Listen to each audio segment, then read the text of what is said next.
Welcome to a great afternoon session on disability, and I'm happy to welcome you all on behalf of net.America and Vanguard.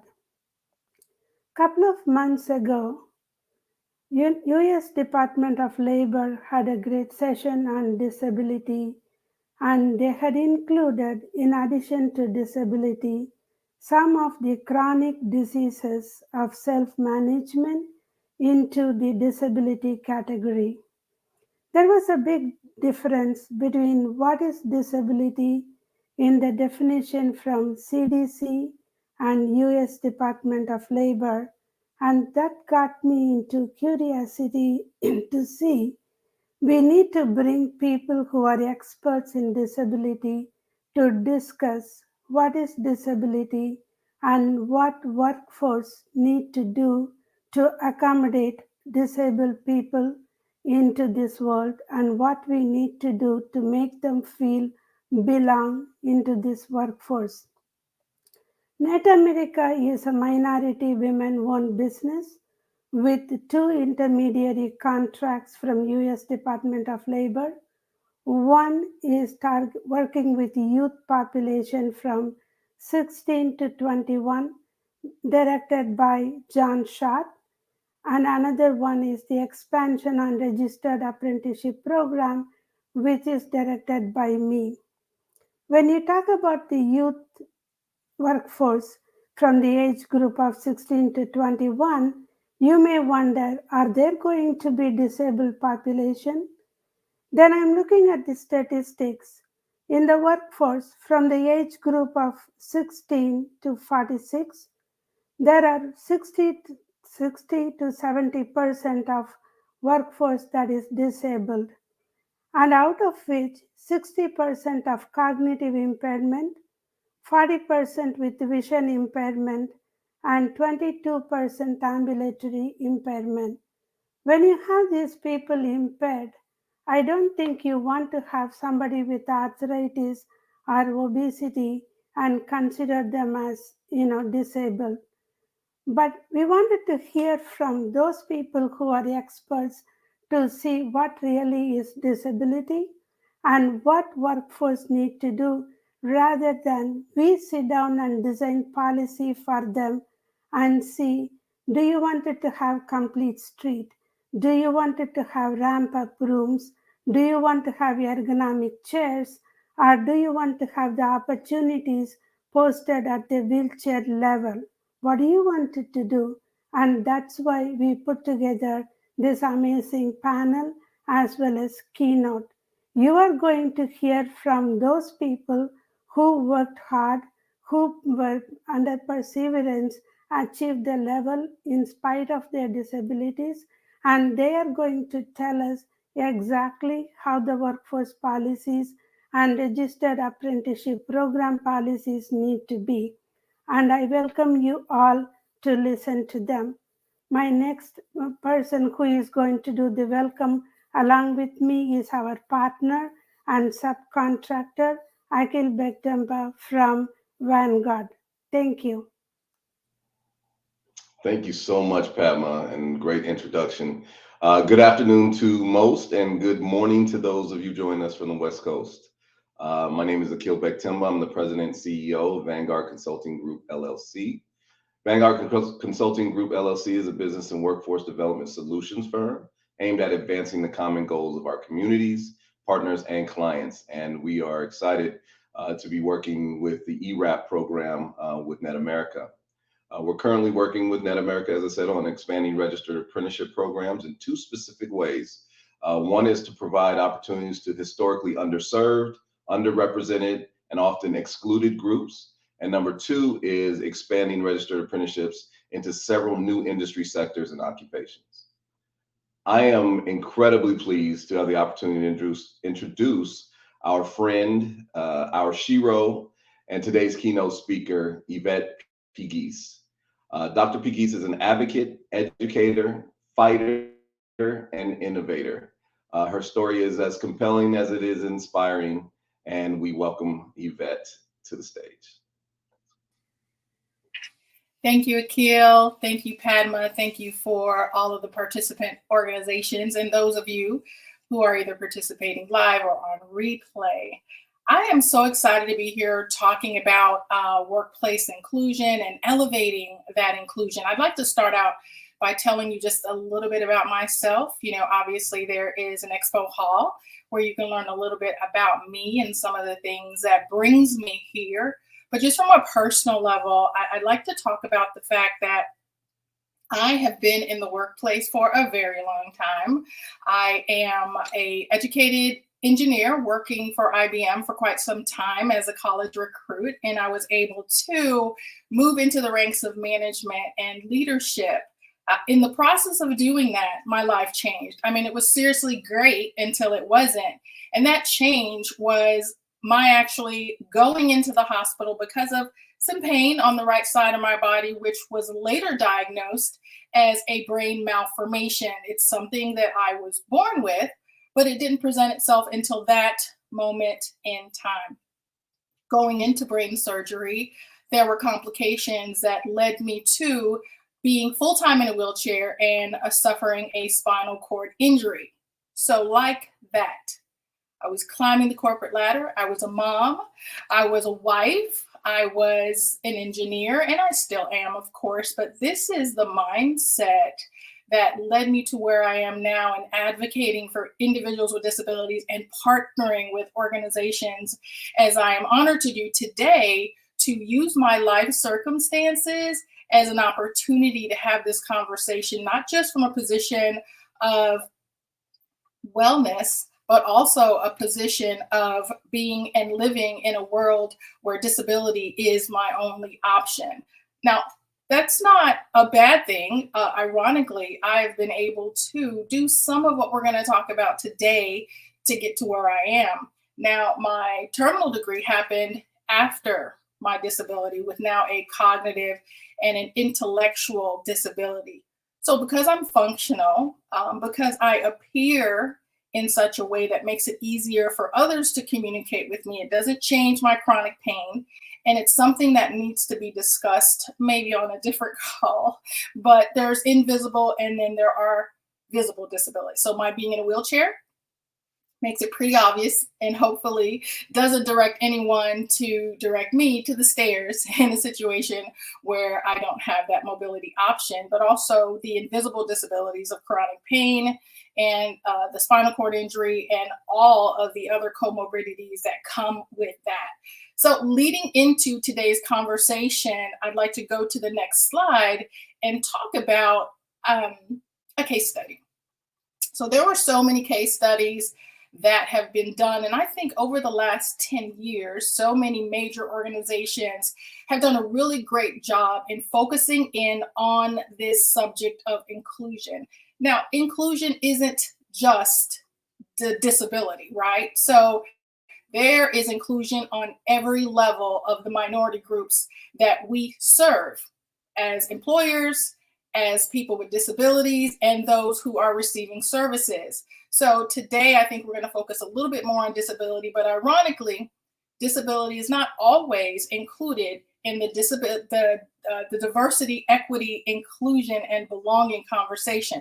Again, we'll talk about that later. But specifically talking about case studies, it's always a good idea, in fact, a great idea to either do internally or to bring someone in externally to do a case study on your workplace, in your organization, using other case studies as an option to do the same. So the case studies that have been done up to this point that I will speak to on this call is Microsoft, right? So Microsoft did an incredible case study where they started working on intelligent workplaces. And you may or may not remember or be aware of the fact that they focused on autism.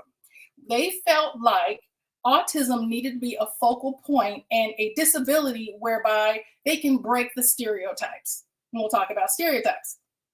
I know that the new leader at Microsoft has a child, right? He's a parent of a child with a disability on the spectrum and with autism, which is one and the same. And that experience brought him to a place where he wanted to demystify the belief that someone on the spectrum could not work in a corporate office. And so they have this entire program. It's only one level of their diversity inclusion, but I thought it was really interesting to bring that to this conversation, because not only were they bringing in individuals specifically on the spectrum, but they were actually creating for that people group.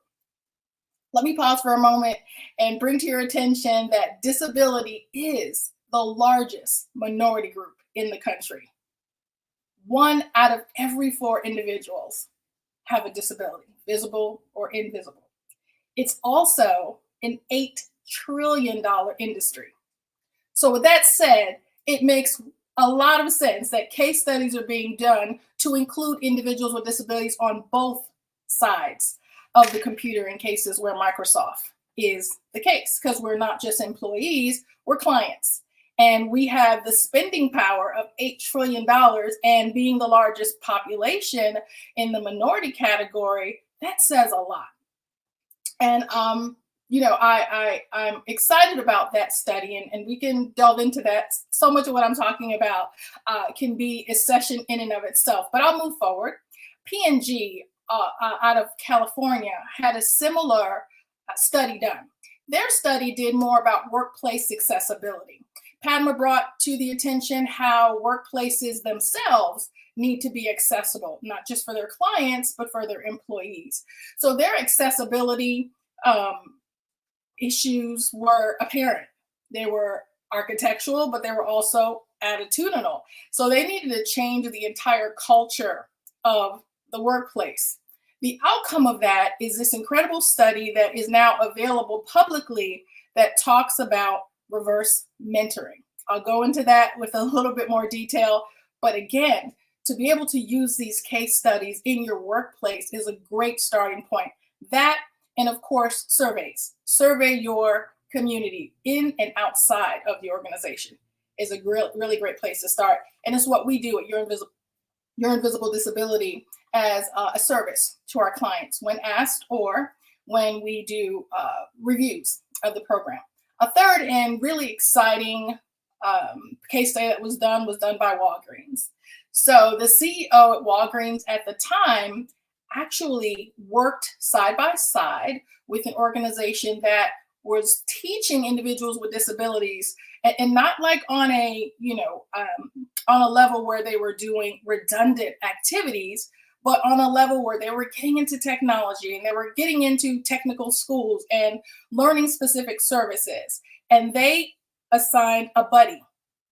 So each individual coming in with a disability was given this window of time where they could learn their skill sets without the pressure of having to do it in 30 days, and just extending that time and accommodating them in such a way that they didn't only have time to learn the skill sets, but they actually had a buddy to walk them through, which grew their social connections within the workplace, but also allowed them someone to support them so they didn't get discouraged. And that definitely helped with wellness. So there are so many other studies. Those are some of the more common ones, and the ones that you can also use to bring in and to create studies of your own and have that conversation with your leadership. But everything happens from the top down. It's something that has to be an executive order or support area that matters to the company, from C-level to other levels.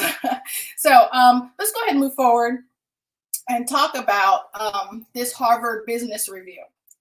I was flabbergasted when I read this review that the Harvard Business Review published. I think it was earlier this year, actually. And what it said was organizations that have the greatest diversity within their programs and places and culture did not include disability. Only 4% of the Fortune 500 organizations that were surveyed included disability in their diversity program. Now, I was flabbergasted only because of the statistics that I shared with you, because whether an individual is disclosing their disability or not, 1 in 4 individuals have a disability. So if you look at your workplace, it is very likely that 25% of the individuals that you have in the workforce, in your building, is disabled. So to think that only 4% of these very amazing companies, like the ones that I mentioned before, that had very aggressive diversity programs, included disability.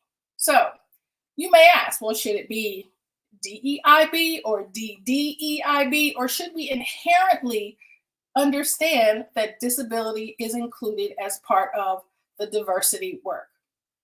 Now, I know that I think it might have been P&G who joined this program. I don't know if you've heard of it, but it's called the Valuable 500. It's something worth looking into because the Valuable 500 are 500 organizations who find value in diversity and intentionally created this program in alignment with the Fortune 500. That's where the name came from. And it's an intentional program that allows those individuals to prioritize diversity and disability in their organization. So they're just not just talking about it, right? These are not just social media or platform posts, but they're actually being held accountable. Disability In is another resource that you can use that will allow you to train your leadership. And they also take kind of a snapshot of where you are and where you need to be. And it's really great because much like the Valuable 500, they are making waves within organizations to help them see what sometimes isn't as visible from the inside out. And so I say to you, how do you change the marketplace with the work that you do within your organization? Do you paint a wall? Do you sell a special project? Do you create a new moniker? It's as simple as listening to the people that are already in your workforce. Well, how do you do that? How do you do that if the 25% within your organization does not feel psychologically safe to disclose their disability? Well, there are a lot of different ways to do that, but when you do it, whether you do it well or not, without the pressure of all of the pieces and parts, someone will say something.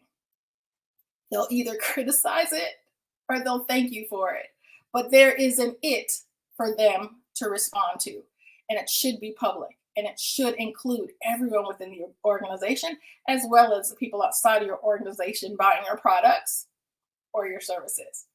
So I'm really excited about the attention that disability is getting within the diversity conversation. So let's move back over to the next slide, if you will.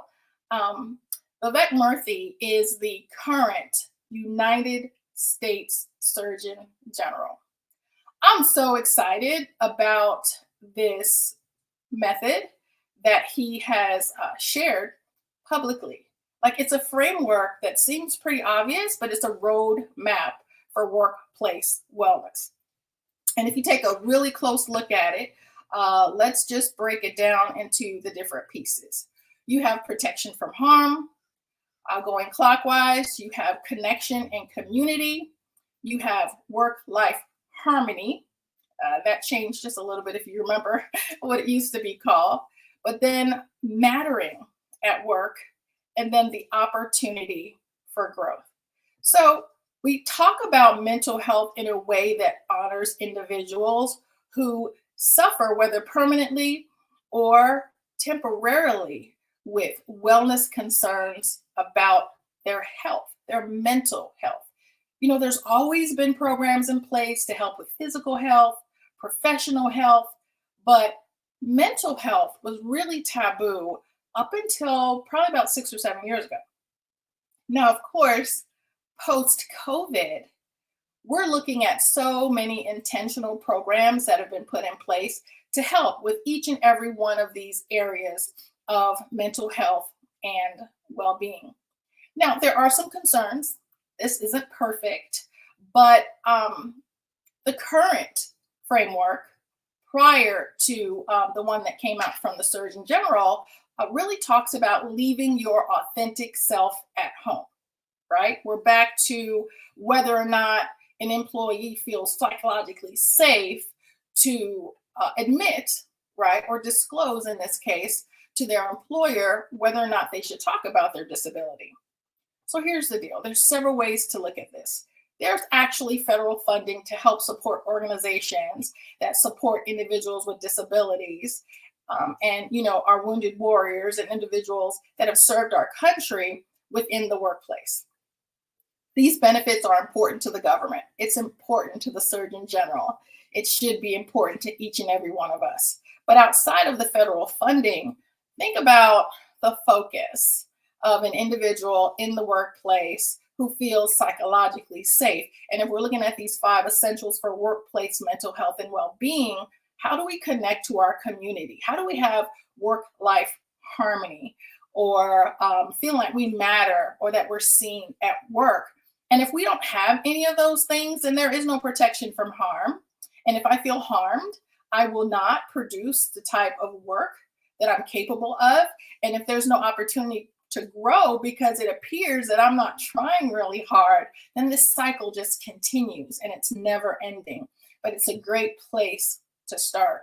So I'm looking at, you know, what the Surgeon General is saying about how this workplace wellness is very not just important to our mental health, it's physically harmful to the body. Our body has a memory center. And so if something happens at work or at church or at home or at school, then that place becomes harmful to your psyche. If you're not able to process, if you're not getting clear support or understanding, then number one, if you've already disclosed, you don't feel comfortable there and everything looks like a problem. So when I was an ombudsman in an organization that I'll tell you a little bit more about, I always ask the question at the C level. I work specifically with the executives and CHROs, and I would say, okay, what is your issue? This is back to doing kind of a case study, you know, a low level type case study. And so I would ask them what their major problem is. And believe it or not, I have had questions in safe spaces that went as far as, how do I fire someone with a disability without getting sued? As appalling as that may sound, I was very excited that that space was comfortable enough to have that conversation. But that's a conversation that's had. So let's say, for example, Yvette is not producing, and I've spoken with her several times, and she's not doing well. How do we approach this? Well, here's what I'm able to do as an ombudsman and someone with a disability who presents visually and also has invisible disabilities. So there's that empathy, that I come in with, and it's not sympathy. There's a big difference between empathy and sympathy. I can come in with empathy because I can literally put myself in their shoes, have conversations to support them, not to belittle them. So in that situation as an ombudsman, I would say, okay, Yvette, is this a workplace problem? Is this a disability problem? Or is this an Yvette problem? Because 9 times out of 10, if your upper management thinks you have a problem, there is a problem, but we always have to come in and look at both sides, because is it my disability that's keeping me from performing? Is it the company that's holding me back because I'm disabled or for whatever else reason? Or is this just an Yvette problem?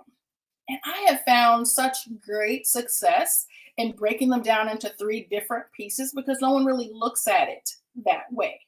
And so by breaking it down, I now can be the voice for the employee if they're uncomfortable speaking with their employer, but also make it a real conversation that doesn't blame any one person, but has a possibility of being a couple different things. The other thing is, if there are individuals with disabilities in leadership positions who are also disclosing, then that makes it very difficult. And individuals on every spectrum of a minority has to be in the space to let me see that the organization is culturally cultivated for inclusion. There's a lot of other things you can do. And one of the things we recommend, if it doesn't already exist, is a BRG, an ERG, or an affinity group. So that's a business resource group, an employee resource group, or an affinity group that allows individuals with disabilities to come into the organization and have safe conversations, and also community that looks like them, that understands them, that can have conversations with them. In my situation, I always like to not just create communities, but use these communities for mentoring, right? So we're right back to the purpose and the support of the organizations that are sponsoring us today. How do we make apprenticeships happen? How do we allow these affinity groups to mentor each other and new people that are coming into the organization? Everything from recruitment to retention can literally be filtered through these affinity groups, specifically to someone with a disability, a woman of color, someone that is military and having to, adjust to being a civilian. There are just so many great opportunities there and so many areas for growth, as close to being a leader within that affinity group where they feel safe and where they will eventually disclose. I believe that. So let's talk a little bit about mastering at work, or mattering at work. How do we know we matter? Well, we fit. How do we know we fit? We can get in and we can get out. How do we know that we matter? Well, there's 4 big events throughout the year, we call them the Big 4, that recognize disability. The biggest one is in July, which is the recognition of the Americans with Disabilities Act being signed. We're celebrating the 32nd year. It was in 1990 that it was originally signed. There's so many other recognitions throughout the year.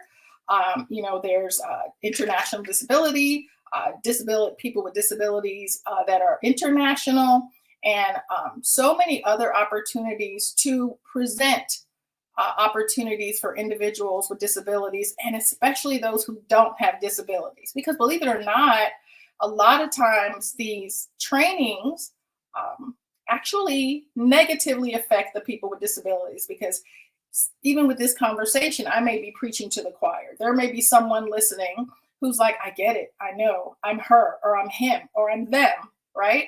But someone else in the room may feel like, oh my gosh, I can't believe that I've done that unknowingly. I can't believe that these biases have presented themselves. Something as simple as saying, you're cuckoo, right? Or always saying, hey guys, or something as simple as a common conversation that individuals are used to having, not knowing that it comes off as ableist, or it comes off as misgendering, and so many other things that we have to learn within the workplace. And that's a whole other vocabulary and conversation that needs to be had. Again, that's where the survey comes in. That's where the case study comes in. Where are we?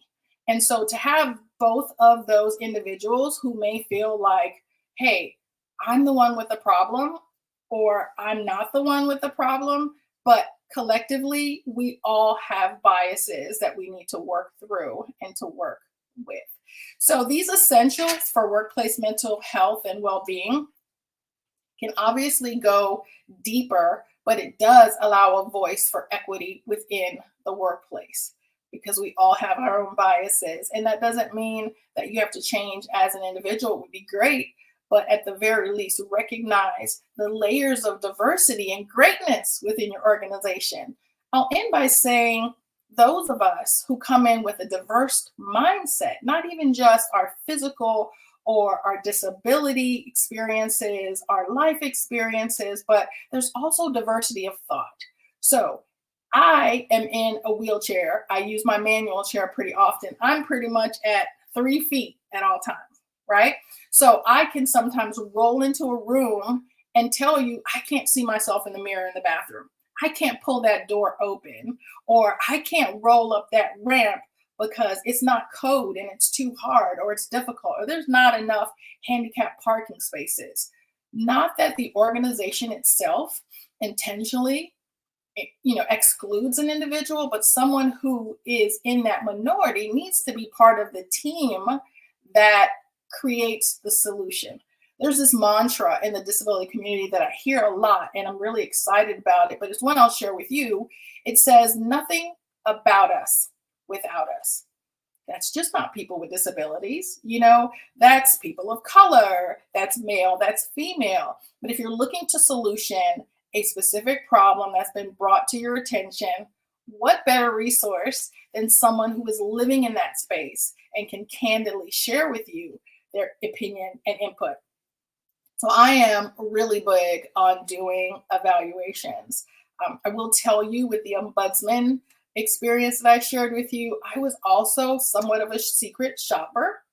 So I came into the workplace as an individual with disability, with a disability or disabilities, at a time in which upper management was very excited about opening up the workplace for individuals with disabilities. Here's the problem. They didn't tell the people I was working with. This was some secret at the top that they never shared with management, direct people managers. And let me tell you why that's a problem. It's a problem because I kind of was cool when I came in. I was the new girl in a wheelchair, interesting views, but that wore off pretty quickly. There was a water culture that I was trying to maintain to fit in.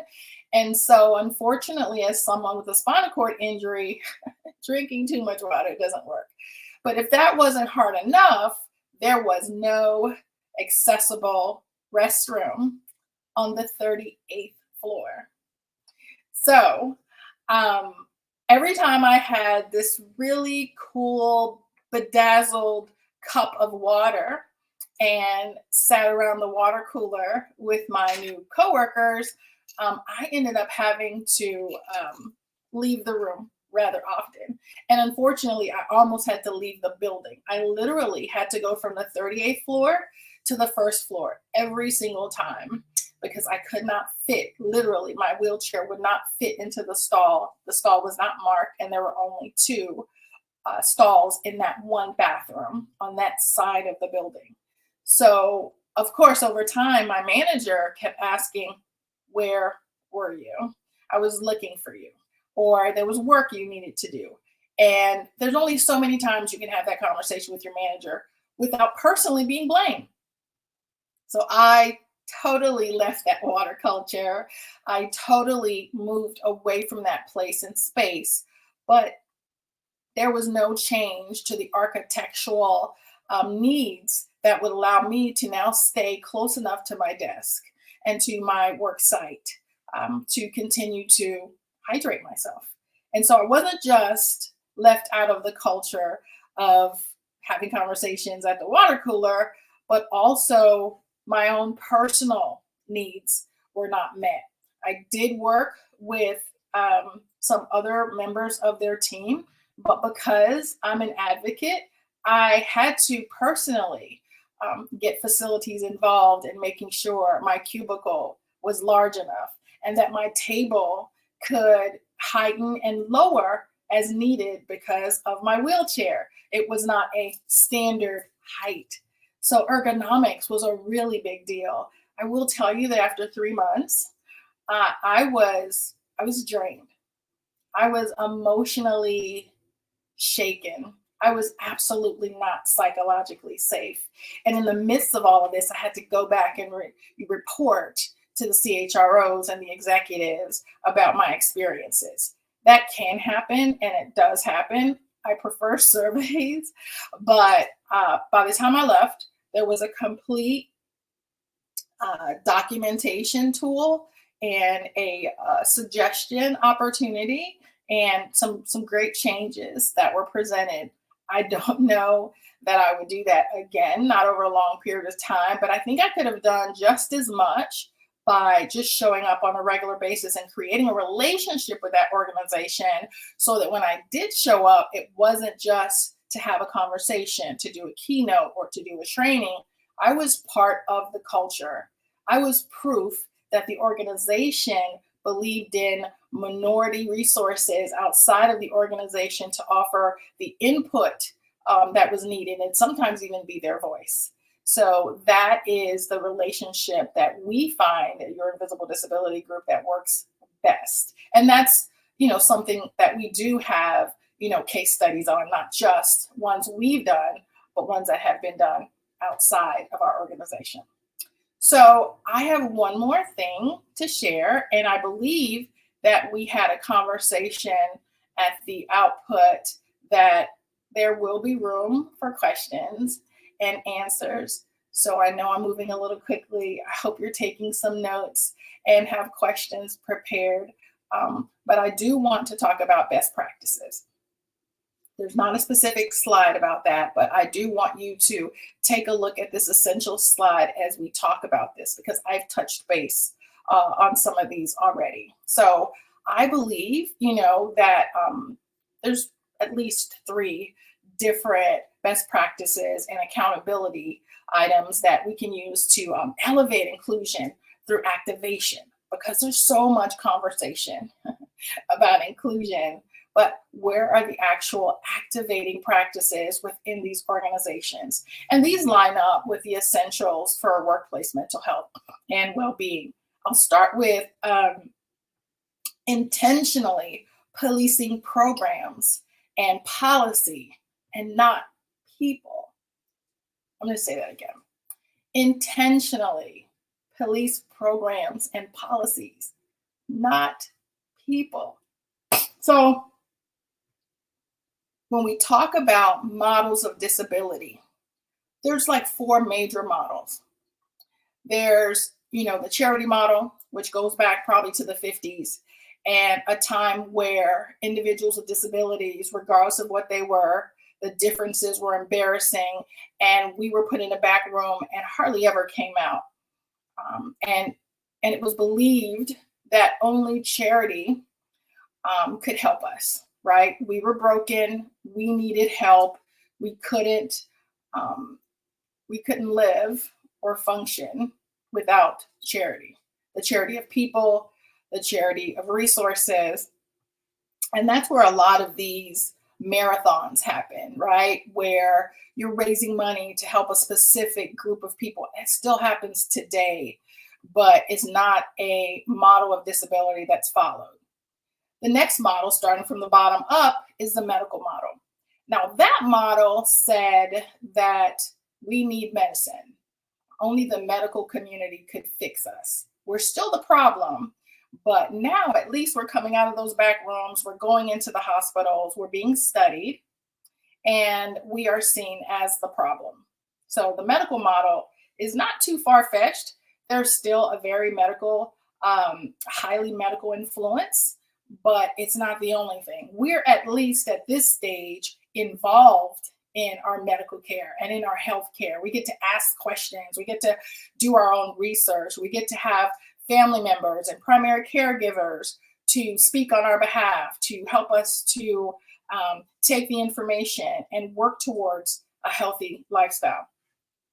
The next model of disability, which takes us higher, if you imagine a pyramid, right? We're moving higher up this pyramid, and that would be the social model of disability. That was earth-shattering. That lines up with the Americans with Disabilities Act in 1990. What that said was, we're not the problem. The infrastructure is the problem. We're not the problem that we can't walk up steps, which ironically was exactly what they did in 1990 when they climbed the federal building and camped there for, I think it was 7 days. It's still the longest takeover of a government building. They just planned to show up, but they ended up staying for 7 to 12 days, to the point where people were bringing them food and medication and beds. So it was a takeover. People were jumping out of their wheelchairs and literally climbing up the Capitol Hill stairs to make a point, which is the movement where we are today. It's an independent model of disability. It's where people like myself understand that it is an intersection of who I am. I'm a woman, that's one intersection. I'm a person of color, that's a second. I'm a woman of faith, right? I'm a woman that uses a wheelchair. And so many intersections of who I am make me this incredible kaleidoscope of greatness, because I'm not just seen as any one thing. And that is a great place to be. And it is somewhere, I believe, where we can intentionally police programs and policy, not people. You can't change me. But what you can do is use my barriers, my walls, to open up policy and programs to make everything about who you are and where you are better. And I want to say that if you think about curb cuts, if you think about texting, if you think about, power doors, and you think about so many things that have been created to accommodate an individual with a disability with varying conditions that we all use. So it's not isolated to, hey, only Yvette could use the power doors because we created them for her. But especially post-COVID, a lot of this innovation has been shared across all abilities. Next, we can implement strategies across the entire organization. As I mentioned before, from recruitment to retention, architectural, attitudinal changes and barriers, human-centered versus productivity-centered programs to be put in place. And that's intentional. Like there's no human head count or diversity quotas. Like, okay, we have 5 Black people, we have 4 people with disabilities, and we have 3 women. Why?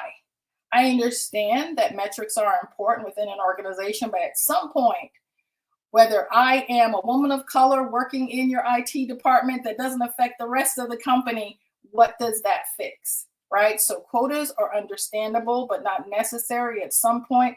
It just have to run through your entire program, programming, policies, and procedures. And then, I started to talk about reverse mentoring. So P&G took all of their people with disabilities within the organization and employee groups, as I mentioned, and resource group, and they facilitated a program called reverse mentoring. So if you're already familiar with it, please allow me to just say a little bit about it. But think about that. Individuals with disabilities actually mentoring those who are considered neurologically typical, taking them through a day in the life. Like an employee with a disability would mentor their own managers, right? Think about the relationship that builds and the psychological safety, right? And it tells that it tells that particular relationship, organization, and department how to utilize and integrate the talent on their team. It doesn't have to be just one person, but if we go back to your employee resource groups and your business resource groups and your affinity groups within their department, what a fun, wonderful way for disabled employees to help leaders understand how to get more out of them, to engage all the employees, include them in some of their work needs and what it looks like and what it takes for someone with a disability to perform the same job as someone else, to maximize their potential and their performance, which if we go back to the 5 essentials for workplace mental health and well-being, it grows every part of that process. That process obviously is not perfect, but when we look at best practices, each and every one of those best practices can in and of itself be a program. It could be a workshop. It can be an item, in your case study. And so thinking about case studies and the organizations that I mentioned earlier, they took one part of a very diverse problem, right? So if you think about there's a problem and then there's a solution and then there's an outcome, just following those 3 steps, finding a problem, creating a solution, and using that as an ongoing ladder, which ends in an evaluation for the people that are included in this process before it becomes policy. And that just becomes something that you continually do through your programs, processes, and people. And so those case studies are important. It's important to document them. And it's also important to implement and include individuals across your entire organization, not just people with disabilities, not just people of color, but everyone in your organization, because what that does is it connects us to each other, right? Not to our presence or our performance, but to our passion and the work that we do. And so those, I believe, are really 3 really big best practices that you can take today and work through your organization. And obviously, if more information is required, I'm happy to dive deeply into that. But again, I think we're probably at the point in which we can take your questions. So I do want to respect your time and allow you to have as much of that conversation as we can today. And hopefully with the partners, with like Vanguard, and other organizations that are working in this apprenticeship and mentorship space, and threading that through the entire organization, they can do so much in this case, as well as the partnerships that they've created with me and others, and yourself, really, to make that such an improvement. And it happens in the workplace, because unfortunately or fortunately, we sometimes spend way more time at work than we spend anywhere else. So I was excited to have this conversation with you today, and I will take a breath and open this up for Q&A and pass this on to whoever else we have on the team to lead that for us.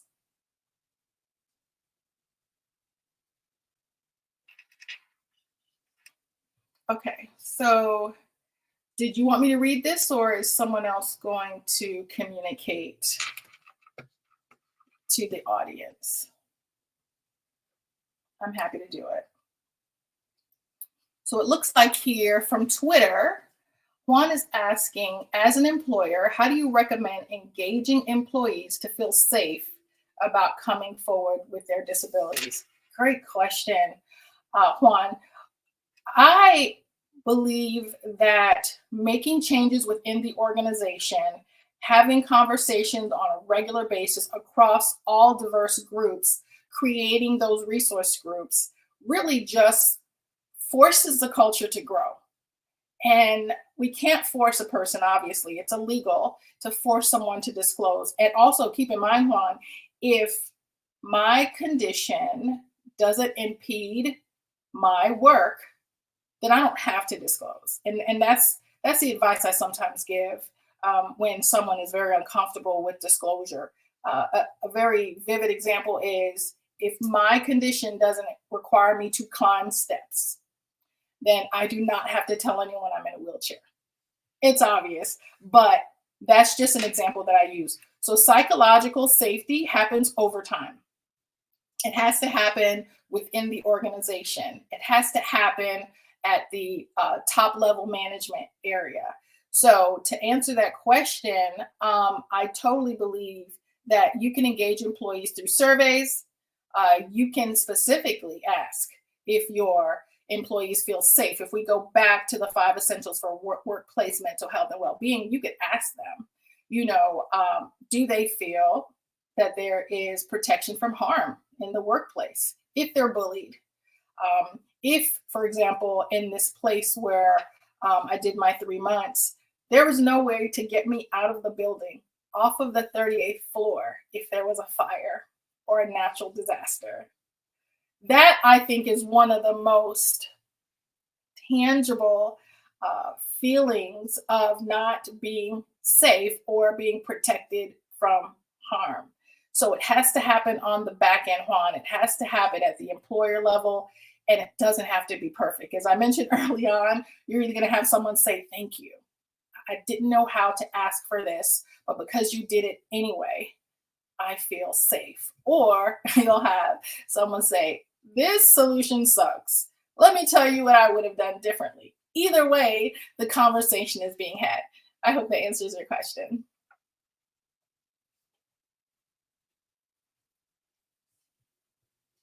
As an employee, I feel like asking for help with my disability will get me fired. How can you ask management and be safe? Another great question. Well, Juan, I feel like, and I know for sure, that it is illegal that you would get fired because you disclosed. That's on paper. I get it. But a way to make sure and feel comfortable, again, is through these employee resource groups, to be in a room with someone else who has a similar disability with you, who can walk you through what their day looks like, to get an executive support. And that happens in your employee resource groups. Here's an example. if I sponsor as an executive at your organization an employee resource group, then I'm already invested in your success because I'm willing to put my time and my job on the line to support what you're doing. So your employee resource group, your mentor, the person who supports you within the organization, whether that be an executive sponsor, whether that be a coworker or a group, is a great place to start. But can I tell you, if you are working in a place that would fire you because of something you have no control over, do you really want to work there? Perfect honesty. And I would say it would require you to not just walk away, but to have that conversation, whether it's disclosing or understanding what that looks like. An example of that, 7 or 8 years ago, when I had surgery that should have allowed me to recover in months, it took me 2 years to recover from 2 separate injuries in one diagnosis. There wasn't this return to work program. There wasn't this recidivism or anything that helped me to be reintegrated into the workplace with my new body. So I was not necessarily invited back. The company waited about a year. It was an executive role. It was filled, but there really wasn't much work to bring me back. And I don't think that was intentional.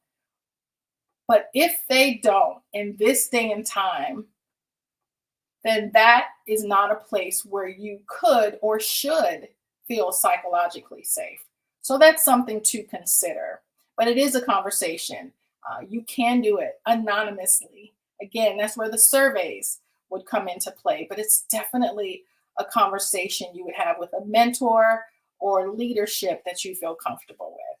Or again, having someone come in like myself as a third party who has no decision-making weight on whether you stay or go, you might, and it's happened, pull me to the side and say, Yvette, would you work here? Would you disclose some of your comorbidities that are not seen to this employer? Would you? And that's the benefit of being an ombudsman. So I hope that answers your questions. I can give you specific examples offline if you need to. Thank you for your question. This is from LinkedIn. What is the best resource for people who want to dive deeper into learning about disability inclusion? So I mentioned Disability In. I mentioned having a consultant come in on a regular basis if you're doing this as an organization. I mentioned also surveys and case studies as an organization. As an individual, if you want to be an ally, then there's a lot of ways and resources and books that you can read. I would start with some of these case studies. There are even classes that you can take, that help you understand what ableism is, what misgendering is, and some of those things, just getting kind of a vocabulary and a way to speak with others in a way that respects and honors them and their choices. Another way to do that, of course, depending on if you're doing this as an individual or if you're doing it as an organization, is to be willing to hear what's really hard to say sometimes, if that makes sense, because there is unconscious bias. There are difficult conversations, and I think your work should be a platform to have those conversations, as I mentioned earlier. Of course, inclusion is the goal, but sometimes someone who is living with a disability may not be comfortable in a room where we're having conversations about them without them, or that they're not learning or growing or are finding more barriers as a result of the conversation than pathways. So there's a lot of ways to learn about it. Workshops that happen inside and outside of your company. And there are 3 ways that I think are so important when you want to get involved, right? So there's an individual who might be a bystander, right? So you're bystanding and you see exclusion happening, right? And so bystander allyship is such that I see it happening. I myself may not have a condition, but I have a concern and I call it out. If Yvette is being ignored or being treated badly, or as a woman in a meeting, I'm not being heard or spoken over, it's okay to be a bystander ally and say, hey, I think Yvette has something to say, to stand up for me when I can't do it for myself. You can be an upstander. Upstander allyship means that you do it when I'm not even in the room, that you're doing it in your meetings, and say, why are we talking about disability inclusion without someone who has expertise, personal or otherwise, in the room? We can't tell people what they need without hearing what they want. And then there's the implementation of policy as a form of allyship and an ongoing understanding that continues to happen. And so we all fit in one of those categories, or we just do nothing. We are afraid to have those conversations. They're very sensitive conversations. We don't want to be wrong, but we're not in a position where we feel safe to be right. So that psychological safety can happen on both sides of the issue. You know, someone who may not have that particular experience, but feel like by being an ally, they too might be targeted in the workplace. For me, that is a hostile situation. It's a hostile workplace, and there needs to be huge shifts, because at some point, reputation management starts to come into play. You now, as an organization, get the reputation of not implementing inclusion inside or outside of the organization. And that's a third way. You can start to do things outside of your company, outside of your comfort zone, that support individuals with disabilities or individuals who are of a different race or ethnicity. So there's a lot of ways within and even outside of the organization that you can teach yourself these things by being in the middle of it and serving and supporting that work. Hope that answered your question. I think we have time for one more question. If I have some timers who will help me with this. It looks like, let's see, what are some attainable short and long-term goals for the disability advocacy movement? Great questions today. So we talked about the big four that we can recognize at the work. This is the 4 different days and months and concerns around individuals with disabilities that are recognized in March, in July, in November, and December. That's kind of a 5,000-foot high-level way. But let me just tell you, there's 3 big concerns for people with disabilities.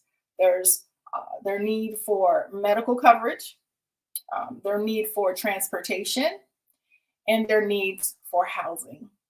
In every conversation and every concern about policy and individual needs for individuals with disabilities and their families and even their support groups, right? Whether it be their medical team or otherwise, there's always a concern with getting to the doctor to stay healthy. I literally have hundreds of maintenance appointments a year, hundreds.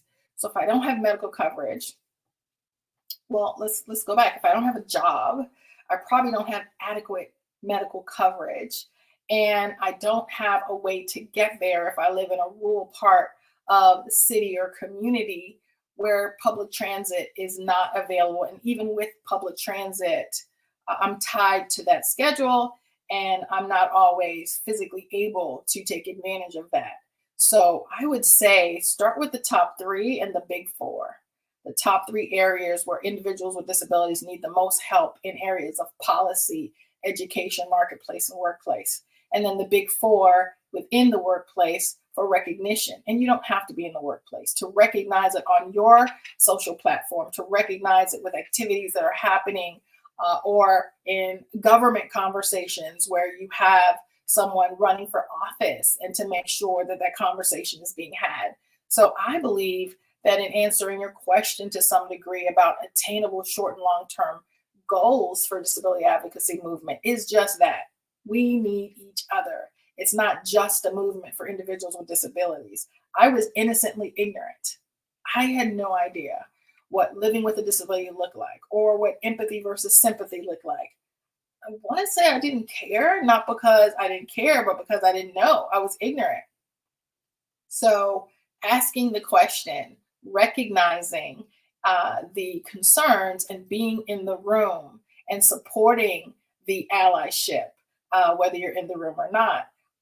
Supporting the training, the mentoring, depending on what position you are in your family, in your area of influence, or in the workplace, right? Supporting that and asking questions, right? As simple as, you said short term, as simple as me in my wheelchair rolling through a 40-pound glass door and struggling sometimes, pushing my wheelchair into a door.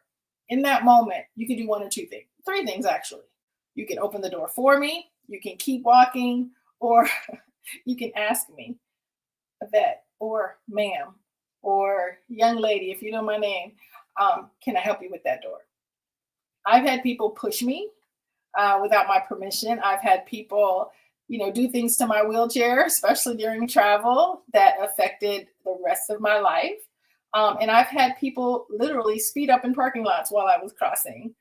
So I believe that honoring that individual, speaking to them directly, having conversations with them, allowing them to say no without getting upset if they don't need your help in that situation, but empowering them and thereby empowering yourself to have that relationship with them, whether it's personal or professional. But those are really easy short-term goals. And there's another one that I talk about a lot. I think I even mentioned it in my TED Talk, is bathrooms.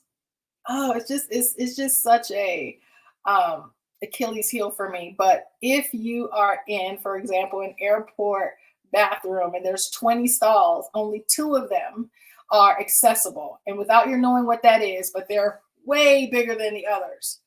Biologically, if those are the only 2 that are available, take care of yourself, right?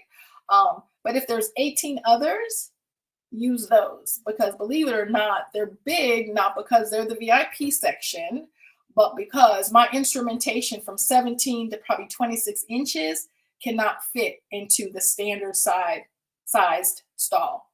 So something as simple as recognizing that, wait, someone with a disability needs to cross the street, so I'm not going to use that curb cut.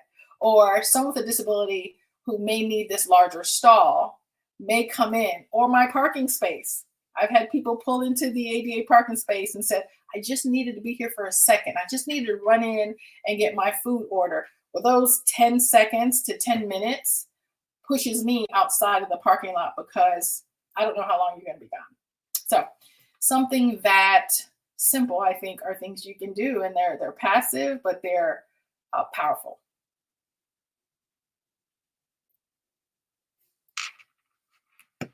How are we doing on questions? Do we have room for one more, Padma?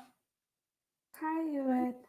That was a very great, interesting presentation.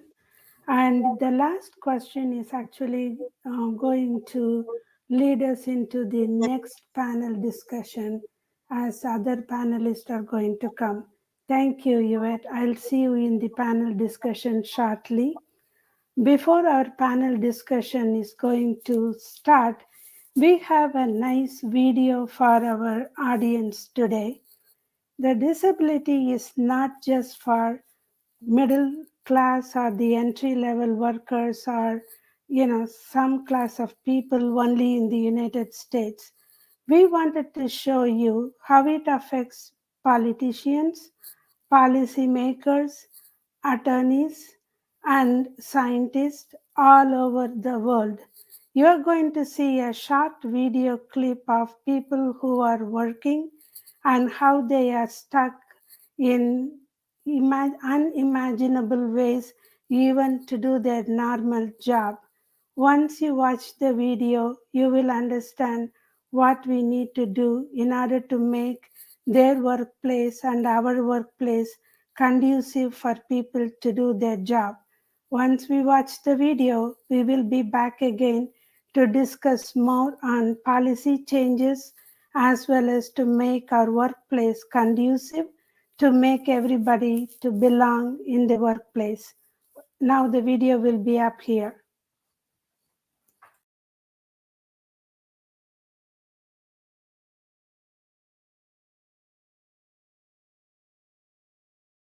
in a local shopping centre. When I first started out in politics, we were campaigning in a local shopping centre, decked out politically, and people kept coming up and putting change on the table because they presumed that I was fundraising for charity when I was actually the candidate for the local state election. The initial reaction that I get from people when I tell them I'm a psychologist is shock. The disconnect between the concept of having a lawyer, as people know and understand it to be, and then be presented with me is almost too unreal.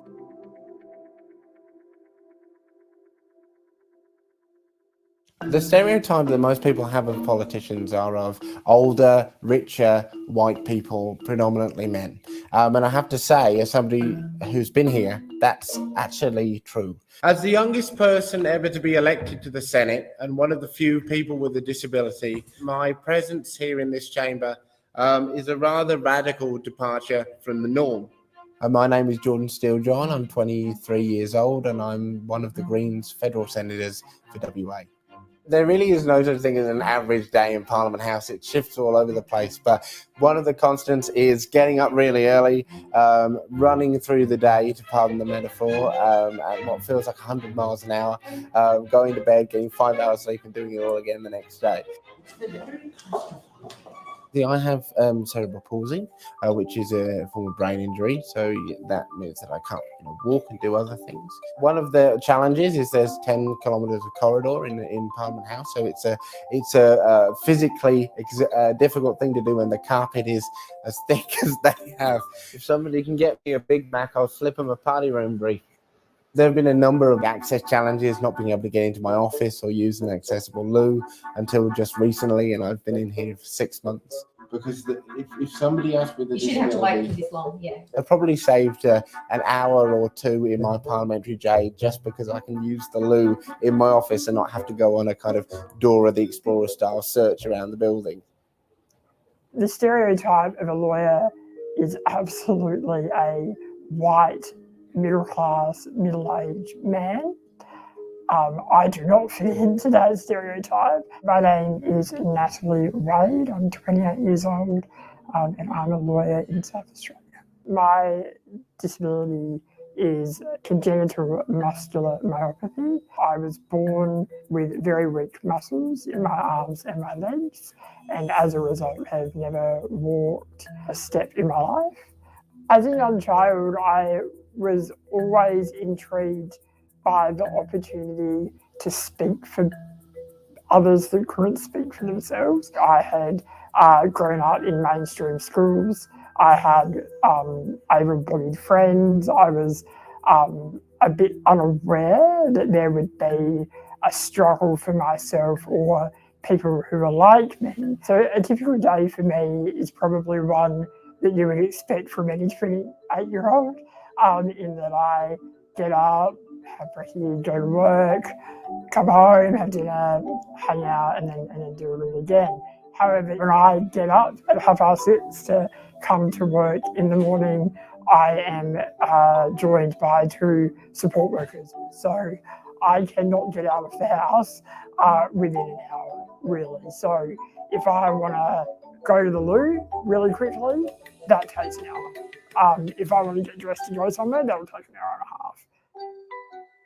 Natalie's pretty much opened my eyes to the world that she lives in, where accessibility matters. It's really just being able to get in and out of a building is something that I would have completely taken for granted before meeting her. Lack of physical access to courts and other places where the law is practiced is a form of direct discrimination against me and others who practice with a disability, for sure. It is very confronting to go somewhere that you don't know if there's access. That's really unnerving. I think Nat's career means a great deal to her. Obviously, somebody that's experienced discrimination in their own life is going to feel passionate about that, I think. I don't see myself as someone who's inspiring to others. So if you give a person with a disability the right to education, the right to housing, the right to healthcare, the right to employment, you will get me. The doubt that I experienced was never with relation to my capacity. It was more about the doubt that I would meet people who had open attitudes and were willing to allow me to access my potential. I'm Jefferson Mack, and I'm a 35-year-old clinical psychology registrar. My disability is, a significant vision impairment, a condition called congenital glaucoma. If you want to get an idea of what I see, it's kind of like driving through the thickest fog that you'll ever see. My lack of vision means that every client that I see is pretty much a blank slate in front of me. So how have you been feeling over the past week? The biggest thing that workplaces can do to support somebody with a disability is to have an open and accepting attitude. Disability is less about your medical impairment and more about society's failure to embrace and include people of all levels of disabilities. What would I tell my 12-year-old self? To prepare yourself. Learn to adjust early instead of waiting until you've been chucked in the deep end in order to learn to swim. Never to let anybody tell you that you can't or shouldn't be involved in the spaces where you find your passions. You will be able to do more in your life than you could ever imagine doing. Being able to grow up and not only have a career, but have a house, have a partner, have your dogs, do really normal things are all ahead, and you don't have to worry that you won't be able to do them.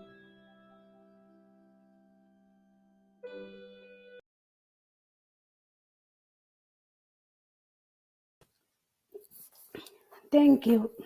And that short video, I think, tells us what we have to learn, what people with a disability need to adapt to at their workplace, and how they need to be the voice of many people who don't have the voice to speak for their rights.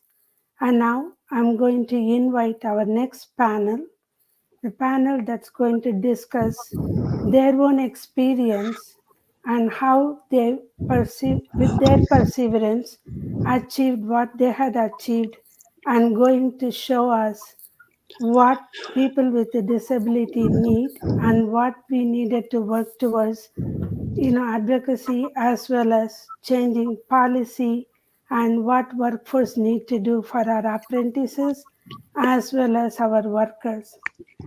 Welcome, panelists, today. My vision is to have an open discussion among all of us today. I would be happy if you can introduce yourself and let our audience know what you do. I can go from Joe first. Absolutely. Thank you. I appreciate you having me here today. My name is Joe Zeski. I am with an organization called the Northeast ADA Center, which is a center based in the Cornell University's Yang Tan Institute on Employment and Disability. I am the program manager at the Northeast ADA, and I've been their New Jersey affiliate for about the last 12 years. And I'm glad to be here. Just as a little way of background, I am myself a person with a disability. I am blind. And so along the way, I'm sure I'll have a comment or two to add in about that in terms of my experience being a professional with a disability, but also someone who works specifically in the disability field. Our center provides, just so you know, training and technical assistance and research on the Americans with Disabilities Act and other disability-related laws, but primarily the ADA. And again, thank you for having me be a part of this discussion. John? Hi, everyone. Thank you for having me. My name is John Bryson. I'm the Learning and Development Director at Rangam. Rangam is a minority woman disability-owned global workforce solutions company. And you can kind of see in the corner of my picture here, the logo SourceAbled, maybe. my name might be hiding it, but SourceAbled is our talent solution for helping companies attract, support, and retain people with disabilities globally. So we have numerous clients across the globe, and we have a team of experts that help companies build out the strategy. We have technology that helps them leverage their hiring efforts, establish supports. We provide training and all kinds of other resources, and I get to lead the client training team of that. I have ADHD, attention deficit hyperactivity disorder. So I have that lived experience as a person with a disability, and I'm really excited to talk about what my thoughts are on what I think you can do to advance inclusion, and also learn from the rest of the panelists today. Tim?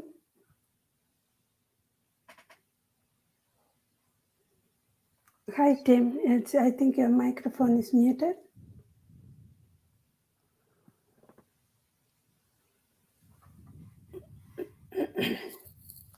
Tim, can you please introduce yourself?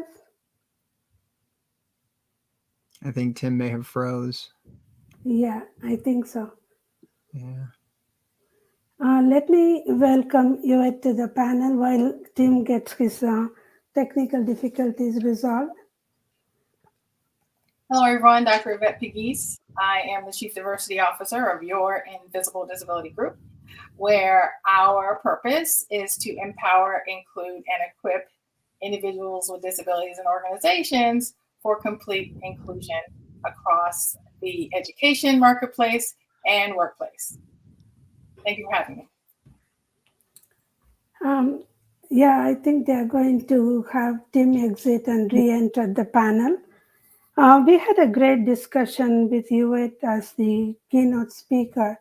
So disability, some people are born with a disability and some people accidentally get into it.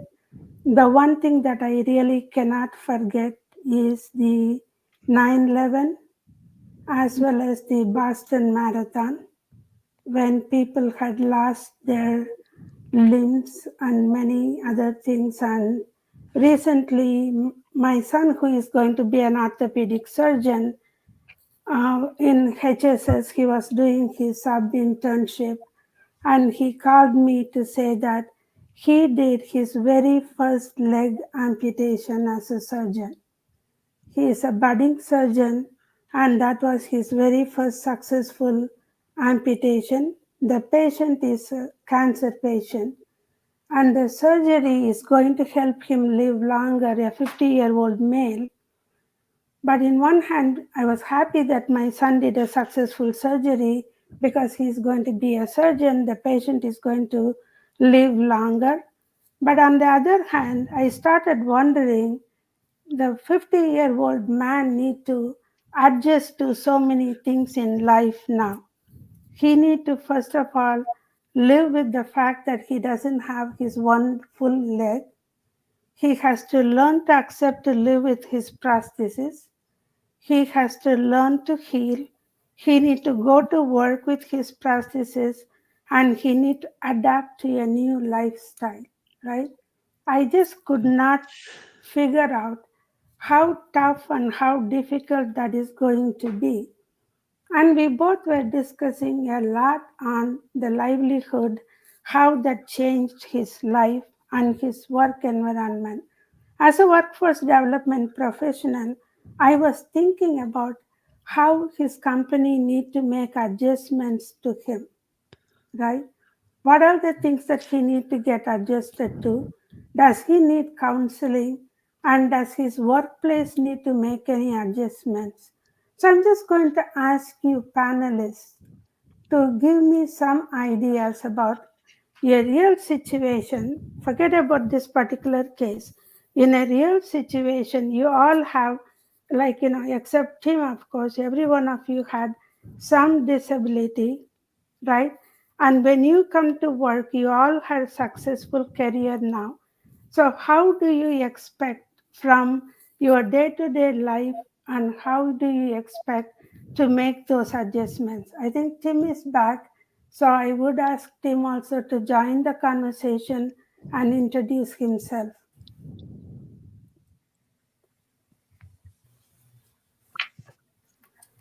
Welcome, Tim.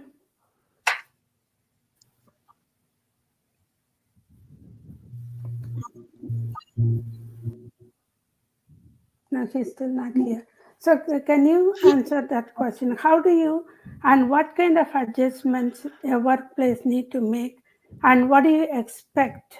Like, some thoughts from, like, say, for example, if somebody comes in as an apprentice or somebody who is starting their job, how do you think, what are the adjustments a workplace need to make? I'll kick things off. And I think you actually bring up a really interesting key point, and it certainly was mentioned earlier, and of course also in the video, was how disability is not something that people are necessarily born with. In my case, I acquired my disability when I was very young, actually around 3 years old. But many people acquire disabilities at all points through life. Sometimes it is when they're 50 years old, like what you were talking about. For other people, it is in their 20s, 30s. And also, a lot of times people forget people naturally, as we tend to age, are going to acquire disabilities as well. And certainly as our workforce is skewing older, more and more people will be affected by that. And oftentimes people don't think about it as a disability, right? Someone in their 60s may say, oh, I guess I can't do as much typing as I used to because my wrist really hurts. Perhaps they have carpal tunnel syndrome, or, I'm not able to do stairs anymore because my knees are bad. And where it, in fact may be related to a disability, although they don't think of it that way. Or the same things with impacts on hearing, vision, et cetera, et cetera. So it's important to keep in mind that disability can affect really anyone, regardless of economic, social backgrounds, and in fact it does. And while many times you can quote unquote see what a person's disability is, a lot of times you won't. And so the barriers that people are going to encounter in the workforce are really going to vary widely. Sometimes it'll be physical barriers, where maybe someone who with a mobility issue can't access a break room, or perhaps some part of their job is now difficult for them that they had before, or just as often, if not more so, someone might have a mental health condition, which is something that coworkers will likely never see and never know unless the person decides to share with them. But that person may face no less barriers in the workforce because of stigma, because of the attitudes of the workplace. If it's a workplace that doesn't have a very inclusive or inviting environment, there may be barriers in terms of the attitudes of individuals.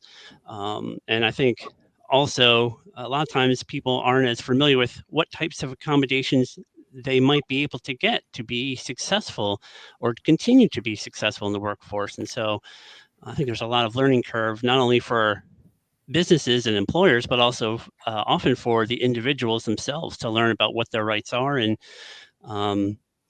how they may be able to do things in a different way. Thank you.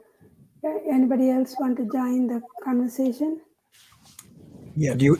Padma, do you want to introduce Tim first? Or? Yeah. Hi, Tim. Do you want to introduce yourself?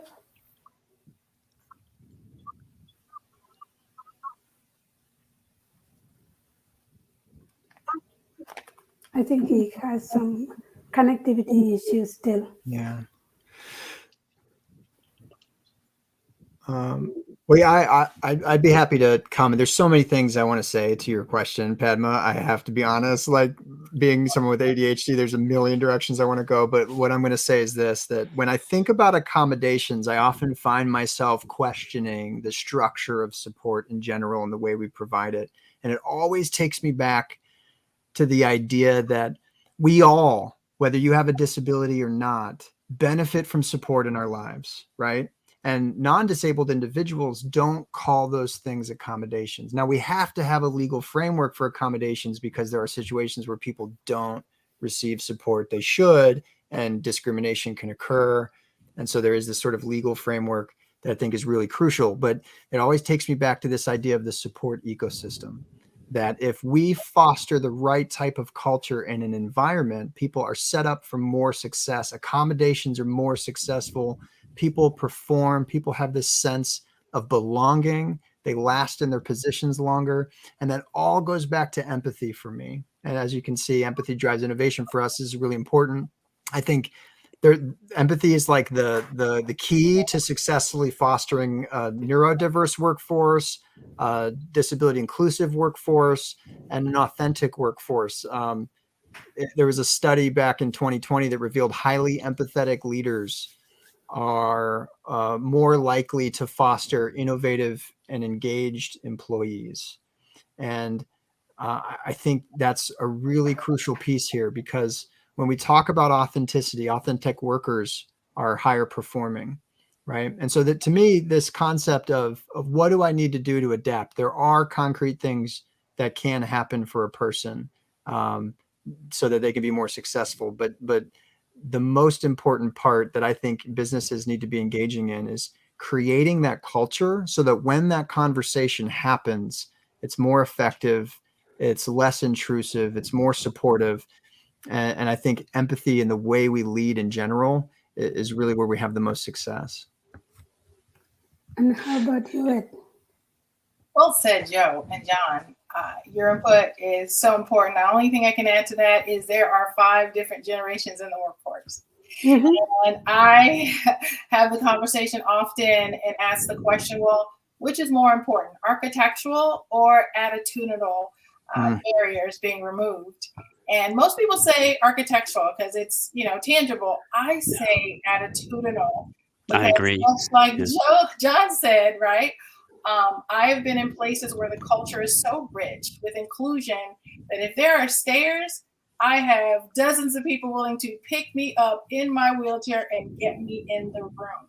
And so it is about empathy. It is about the individual and creating a type of atmosphere where everybody wants to be included and to include others. Mm-hmm. Yeah, I think I really agree with both of your points too about attitude, because that is the biggest barrier. I mean, yeah, there are, like we talked about, the physical issues, but if we have the empathetic environment, John, that you talked about, and address the attitudinal issues, everyone, not just individuals who have disabilities, but people who just have other needs that would help enhance their work performance, will benefit too. So it is really, as you both said, about building a whole culture and environment that really fosters people to ask for assistance if they need it, or to approach someone if they're struggling, so that, whatever the reason is, whether it's disability related or something just happening in their personal lives, and they have someone who they can talk to about it, and they know at least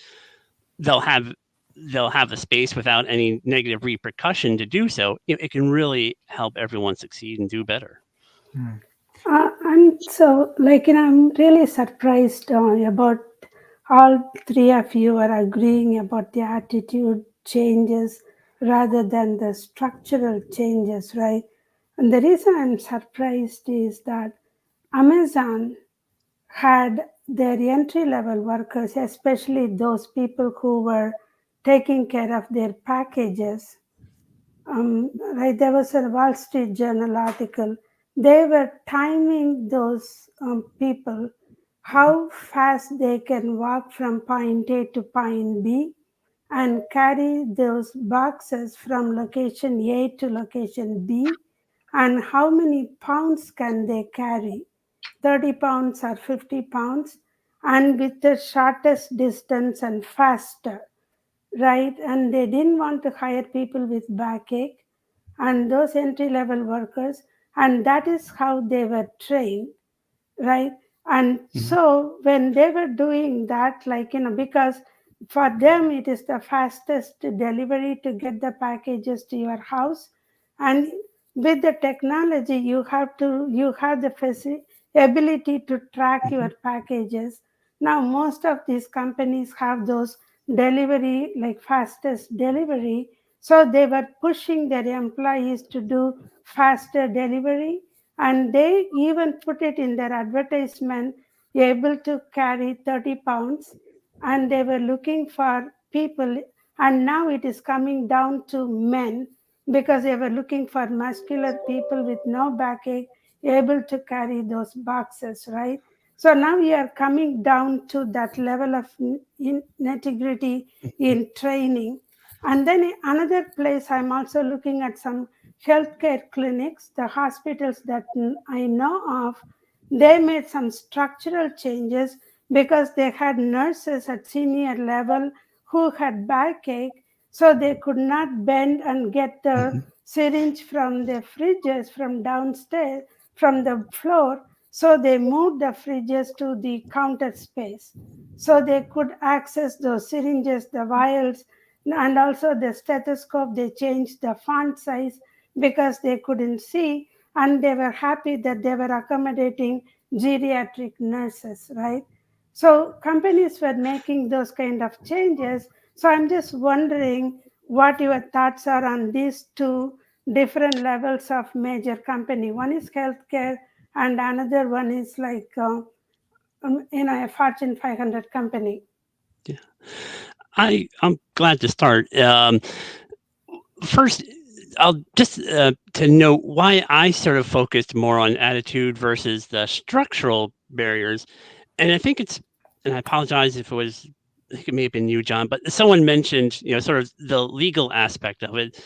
There are, in terms of structural issues, there are some legal protections for individuals, whether they recognize it, whether that's the organization or the individual, whether they know it or not. There are some, but you can't legislate attitude and culture. It's something that, in a sense, it's harder to change because you can't force anyone or any organization to do it. So that's why I think it's a much longer process to bring about change in terms of attitude and culture than it, in some respects, than the physical barriers.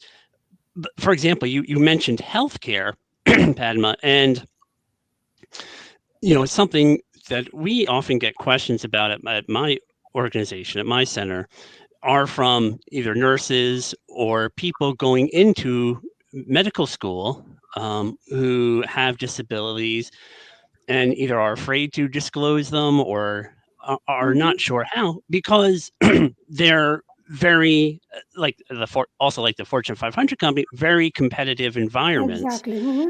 And a lot of times people see, well, disability is a weakness. They see it that way and perceive it that way, whether it is or is not. That's how they perceive it. And they're not entirely wrong in those environments because there are those attitudes of the job has always been done this way or must be done this way only. And so it can't be adapted. And that's a real issue because, not to go back to sort of my area, but the important part is someone's able to do the essential job functions and what is really essential for a job. And that's really what's important. A lot of times, many organizations don't have the flexible thinking to realize that a job, as long as it meets the same standards, could perhaps be done a different way with a microscope with enlarged fonts or changed fonts.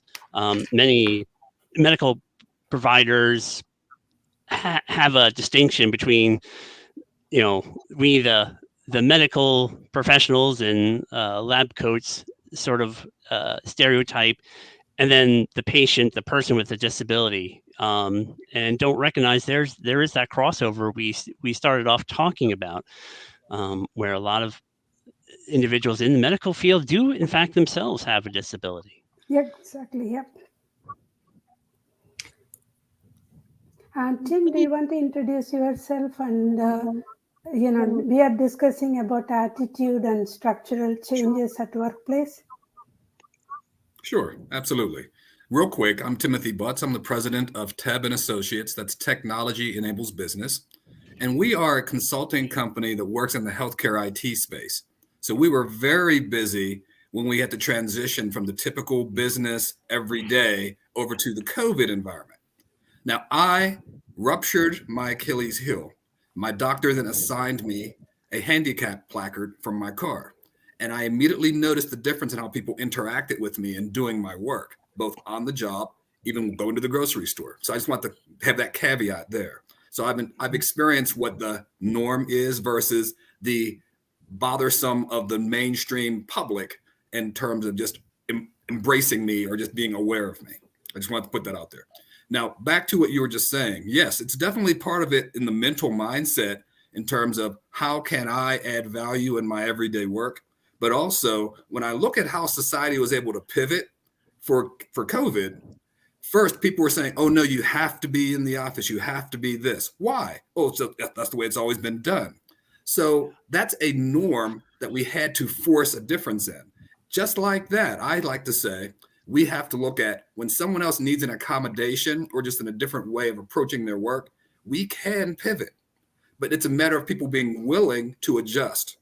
Because if you are at a job and someone else is driving you toward their career, they're already thinking you are less than if you're not moving just like them. So it's imperative that we are able to speak up for ourselves as we interact, basically being able to say, here's what's needed on the job. Basically, job descriptions will tell you, you must be able to lift 30 pounds, must be able to do these, that, and the other things. If those pieces are not called out, frankly, that's a violation of ADA anyway. But as I hire consultants and hire technology people to go work for hospitals and work for other businesses, that's something I'm very sensitive to, because I want to make sure that people can, in fact, be comfortable and capable in the work they're going to do, but also I want to make sure that we're interviewing the culture they're walking into. That way we can manage that difference and then make the adjustments both ways. Anybody else want to join the conversation on that question, or shall we move on to the next discussion? I just want to add that I think when I look at the barriers I encounter, and a lot of people with disabilities encounter, I break them into 3 buckets. One is the most obvious bucket. So it seems to be, in my opinion, the one that often has gotten the most attention, and that is the spaces and structures in our society, work, community, school. And then the second that doesn't get enough attention, but occasionally does, is systems and processes. And that's your interviewing process, for example, the one that's might be one of the biggest barriers. But other processes, like how we evaluate talent, how we assess performance, right? And the last, but probably where most of the barriers in society come from, are the behavioral and attitudinal, our expectations of how other people should behave, interact, look. And so all 3 are barriers. So I'm not suggesting that physical spaces and structures and tools don't present barriers. I just think in general, the attitudinal beliefs people hold, the unconscious biases that exist, present a majority of the barriers I've encountered, and in fact, heavily influence the design and structure of the systems and processes that I struggle with, right? And so a lot of what, in terms of advancing inclusion, a lot of the work we do focuses on the attitudes and beliefs. So one of the things, to Timothy's point, we talk about assessing fixed versus flexible requirements. And we teach companies to understand what are the things you absolutely have to have. Sometimes there are requirements, safety standards, things that you can't budge on. But, you know, we've taught pharmaceutical clients of ours that you can begin to look at candidates that don't have pharmaceutical experience. And we found that people with food service experience make great lab technicians, because we taught them to assess the fixed versus flexible requirement. We taught them to screen talent in rather than screen them out. Look for why they're qualified, look for their transferable skills, right? And that is attitudinal, right? That assesses way I think, and then we adjust our systems and processes, and we, in some ways, eradicate barriers that people exist because we're going that route. So that was just my take on it.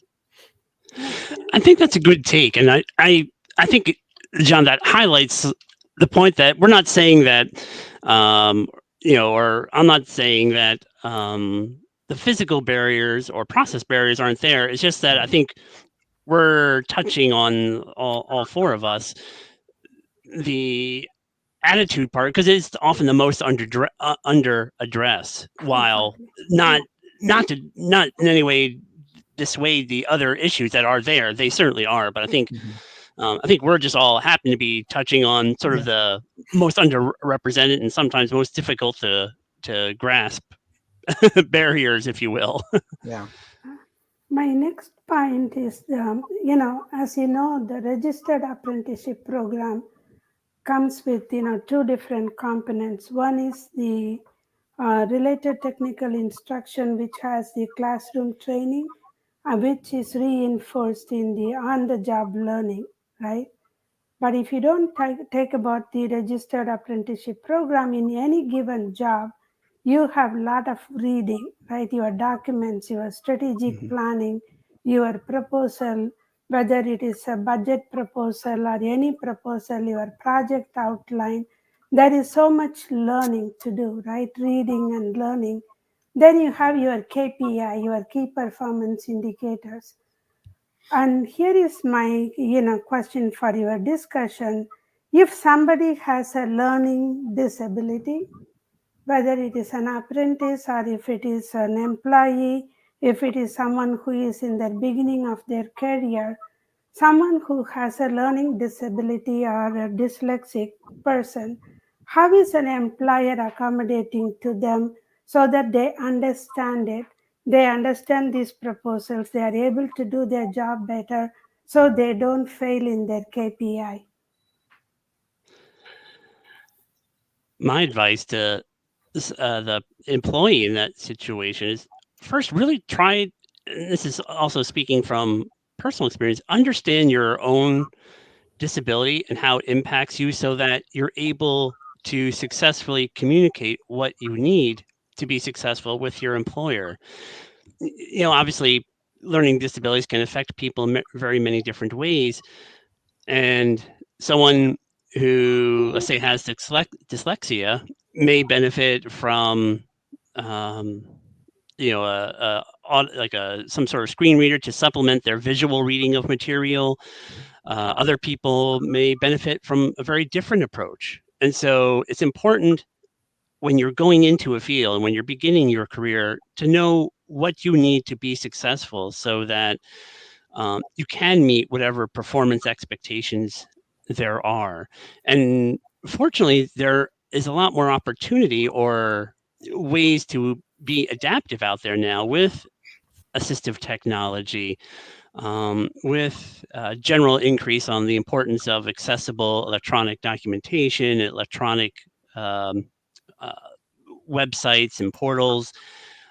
But you need to know what you need to be successful and learn the skills to be able to properly sort of self-advocate for yourself, to share with a supervisor, what you need, or to go through whatever process a particular employer may have for asking for an accommodation. Because unless you ask for an accommodation, any employer it has the right just to judge you on your performance. It's legally you're not protected if you don't ask for an accommodation, in terms of you can always be judged on your performance if you have no sort of extenuating circumstances you've requested accommodations for. So I think one of my pieces of advice is just know yourself and what you need. And if you don't know, take the time to learn. And a lot of times, particularly when we're young, I don't think we tend to take or make the time to do that. Real quick, I don't think most people are empathetic. So it's imperative that we are able to be assertive about what our needs are. So I'll just put that out there. It's true. A lot of times we're uncomfortable asking for it. I think I agree. A lot of people aren't comfortable asking what they need to be successful and just sort of trying to muddle along, find their way through, and then sometimes negative consequences build up. But yeah, I agree. It's important to know how to speak up for yourself in an assertive way. Yeah, my problem is that, right, I may be dyslexic, but I may be good in technology. I may be working for an IT company. I may be extremely good in coding, but I don't know how to write a report on my project work. right? Yeah. Then how do I communicate that, right? That's the problem with many people who don't have real good communication skills, or who may have dyslexic or learning disability, but they may be good in math, they may be good in something else like coding. I think that's where Yvette was trying to answer the same question. Go ahead, Yvette. Yes, thank you. I dropped probably my IQ dropped about 20 points after my traumatic brain and spinal cord injury. Found myself going from a really great student to not having the ability to synthesize information. So because it is a condition that I was born with, it is a developmental disability, but the intellectual disability came later. So in my recovery and in my work training program, I was able to retrain my brain and understand it. Because without that assessment, I was blaming myself. I was harder on myself than my employer probably would be. So I was able to understand triggers and technology to assist me. And as was mentioned on this panel, I was able to communicate my needs as opposed to apologize for my barriers. So I'm so grateful you brought this up because I can probably speak verbally and communicate well, but my written communication, and as I mentioned, processing is very different because it's a very different part of my brain. So I'm working with plasticity, I'm working with a neurologist, and I'm doing those things. But at the end of the day, it becomes my responsibility not just to understand my needs, but to understand my limitations.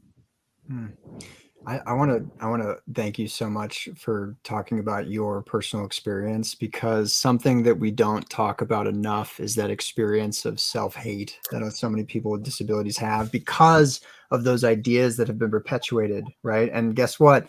They also affect how people with disabilities feel about disability. And it's I'm so grateful to hear you talk about your experience with that. Well, just in the disability space itself, there's a lot of shame and guilt. And I can tell you personally, because there are things that I couldn't do anymore, that I felt like a burden on my family, a burden on my employer, a burden on the world. So it really took a lot of not competing with my other self, my earlier self, my whatever expectation of who I was before I could really embrace who I'd become. My emotional intelligence grew, even though my intellectual abilities changed. So there's always areas, much like you said, Padma, and that was mentioned on this panel, where if we give ourselves space, time, and grace, we can truly find where we thrive. And if where I'm working doesn't have a place for me, much like I mentioned earlier, maybe it's just not the place for me. But I did realize in the workplace, all I needed was just a little bit more time. I also could just apprenticeship with someone else who had done the job over a period of time, who's not just good at doing their job, but good at teaching and training. See, but often that we don't realize it, right? We talk about it and say, we need to ask for this help, or we need to identify, we need to express it, we need to speak up. But we speak at our level, right? At a mid-level or a higher level, it's easy to speak. But if you look at somebody who is at entry level and they're afraid to lose their job, if somebody who is cleaning, somebody who is at a CHHA, if they have a mild vision impairment, then they are not able to see, or they are not able to do some cleaning properly because of their vision impairment. They are not going to tell their supervisor that, because they are going to be afraid that they are going to lose that job, which is their livelihood. Right. We don't understand, we don't agree, or we don't understand that people are often afraid of losing their job if they say or accept their disability, because there is nothing that says, there are laws, but people don't understand that that law also is bound with some kind of a subjectivity. Yes. You know, I just want to add a layer of reality to this conversation too, because I have a friend who's autistic and he requested an accommodation and months went by and he was keeping a journal because he was instructed to keep a journal of things that happened. Months went by. He started to get evaluations that were a little bit negative. He wasn't really well matched. I mean, his interests were much more intellectual than the physical job he was doing, but he couldn't get the job. He had 2 master's degrees and he was doing manual labor, not using anything he had learned. He was probably one of the smartest people I ever met. And he ended up losing his job after numerous negative performance evaluations, conversations with the manager. His mother, who was an advocate for him, had gotten involved to try to help him have some conversations. And eventually his journal disappeared out of his locker while he was at work. And guess what the reality is? The reality is that the experience of suing them and going through the legal process, though there is a lot of principle and value in the principle, would have been taxing and exhausting for this family with no guarantee that they'd come out the other side. And does he really want that job at the end of that whole journey when the culture wasn't supportive anyways? And this happens to people. Discrimination is real. Laws exist, but discrimination is real. I'm also one that thinks, even though I believe we need to advocate for our needs, I've adapted my whole life. And I ask my colleagues for grace because I might interrupt you sometimes. And that doesn't mean I don't care about you. I might talk really fast and you need me to slow down. I need you to let me know. And there's things that I need from my colleagues, but I've been fortunate to not need any like real substantial support from a company.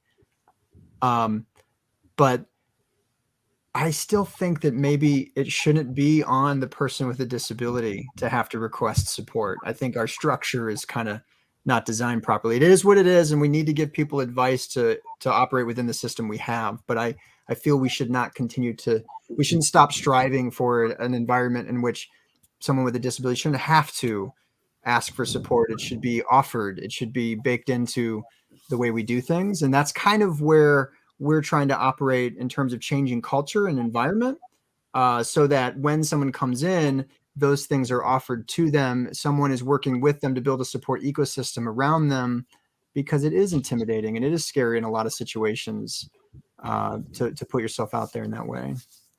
And so I'm going to ask the final question, and then you can also add your own comments to it.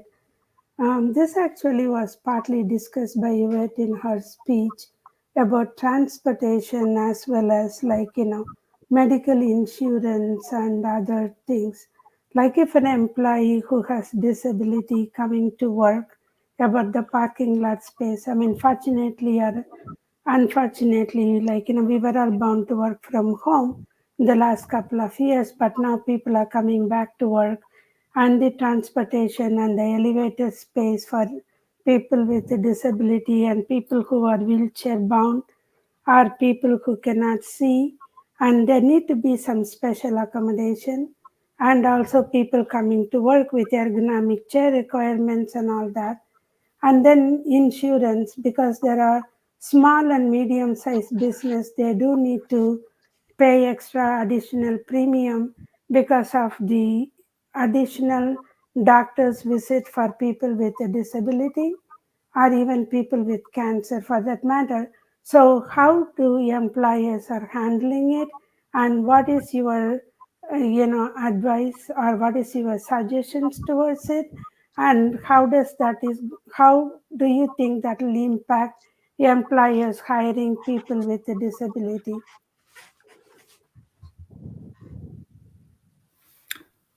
I engage with several employers who purposefully have a mentorship program.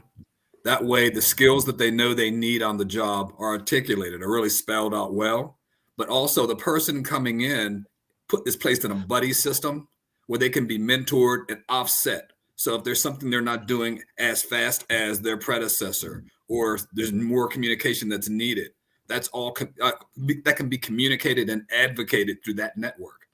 As you mentioned, there are times where there might not be enough spots in the parking lot for people who need that special accommodation.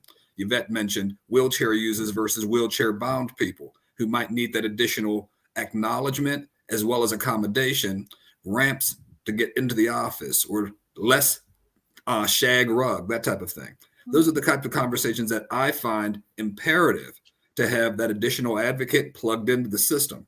And I encourage people to interview the company just as much as they're interviewing you. Good point, Tim. A lot of what's being discussed here isn't even employer controlled.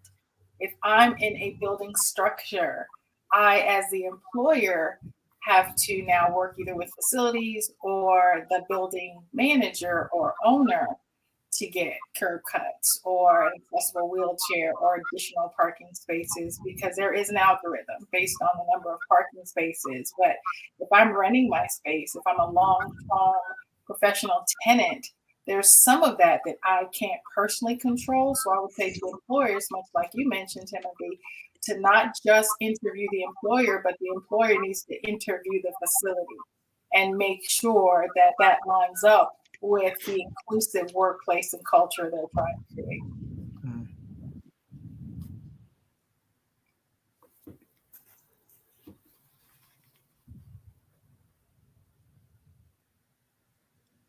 I guess I would add one thing related to something Timothy mentioned here, which kind of relates to when a support that you believe you should be receiving or you've been told you will receive is not available. This is a conversation I have with a lot of people where my manager is going to give me an agenda every time I have a meeting, but then that meeting happens where something comes up and they don't get an agenda, or I'm going to have a check-in, but then something happens and their manager is busy and it can't happen. I tell people that advocacy piece is super important. I just had a conversation with someone last week about this, that they got a random call from their manager and it really affected them, that they felt it didn't need to be unannounced, that the person could have spent 10 minutes easily providing a little bit more context, and it could have set them up for more success. That 10 minutes well spent. And we kind of talked through this a little bit. And that I like to relate this to talking about money. So if you think about how uncomfortable people are asking their employer for more money, when none of us people like to say they don't work for money, but let's be honest. If you won the lottery tomorrow, raise your hand if you would still be doing what you're doing. You might be doing something related. Yeah, well, okay. but percentage-wise, I would do something related, but not necessarily exactly what I'm doing, right? Money is a huge motivator for why people work, but yet it's one of the things people are most uncomfortable talking about, right? You have to be able to advocate. I equate the support you need as the same type of thing. People are very uncomfortable with it. You have to be comfortable advocating for what you need, but always remember that term reasonable, because businesses do go back to what is reasonable. It's not necessarily reasonable to say to you, we're going to do this 100% of the time. It might mean we're going to provide it as often as we possibly can, but sometimes it is absolutely reasonable. And in this case, my colleague, the person probably could have provided that information. They didn't see that as reasonable at the time. And he took the moment to educate and say, this is how that affected me. And this is how much more you would have gotten out of me if you had taken that 10 minutes. Yeah. And so that's advocacy, right? Yes, it is. So I kind of equate what you mentioned in terms of accommodations or supports not being offered when you might think that they should be. And if you're an employee, if you're not sure how to go about something, look for places where you can ask or you can find out more. Whether an organization like one of the ones here on the panel, or there are certainly a lot of resources out there that can help, provide information, whether it's about learning to advocate for yourself or about learning if you want to know more about what you can do in a work environment, or how you can tackle a job. Maybe you're having a difficult time with a task. There are places out there you can find to help give yourself the information so that you can do these things that we all mentioned and we all touched on. Great point. I love what you do, Joe, because you're everywhere And so there's a Northeast, Southeast, ADA centers, and that's where you figure out what your laws are, what's accommodating, what's reasonable, creating communities, and connecting with organizations that support what you do, so it's not an uncomfortable conversation at work, but something you've tried and tested. Independent living organizations that prepare you for work.